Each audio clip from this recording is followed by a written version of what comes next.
Dear ones, under the light and in the darkness, there is a strong presence that we are given to hold, touch, and collaborate with.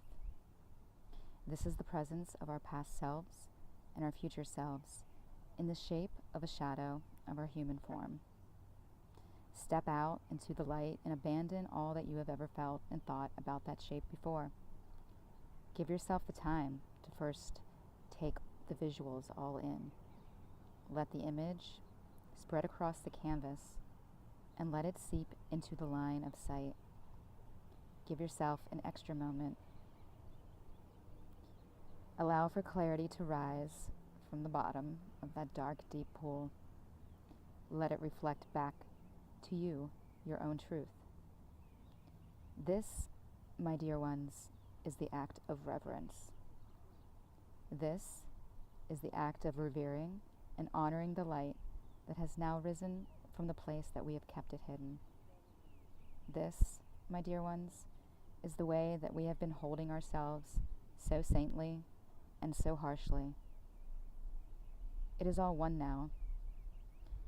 We have been holding ourselves and have been standing in the same position for as long as we can remember. Now, dear ones, it is time to make that move. Shatter the old shell that has kept us from screaming, the one that disguises, the one we have grown weary of wearing.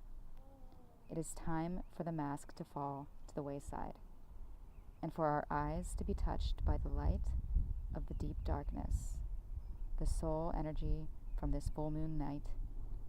In this space, we see ourselves for the first time, without the witch's wardrobe, without the king's robes, and without the lion's loincloth. We stand here naked and beaming our bodies in the bright light, reflecting out the energy that we hold within alone and receiving all that which is reflected back.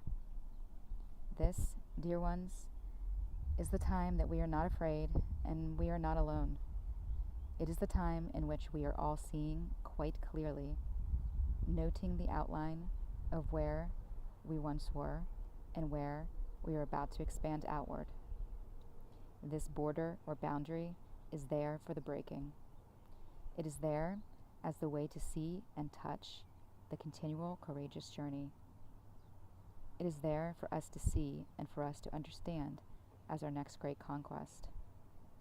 It is the conquest of releasing and redirecting.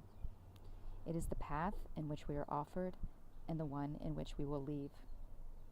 It is time now, my dear ones, to live into the next phase of recollection. Do you remember where you are now? Have you been here before? It will never be this close, nor will it be this far again. In this time, know you are not alone. There are many others walking this line of uncertain certainty. You will find that the honor that we carry now is in trusting the pace. We allow ourselves to live into the answers that each day brings each of us uniquely, letting it roll and rumble out like a deep brewing storm, pent up, waiting to be birthed. As the weather shifts, the world will as well. You all are the blessing and the curse that you know yourselves to be. You will be the ones to bring back the light into the place that will be covered and sheathed in dark still waters. You will be the ones that will bring the light back to those places. Become comfortable in the deep waters, dear ones. You will be the ones to swim. You will be the ones to swim.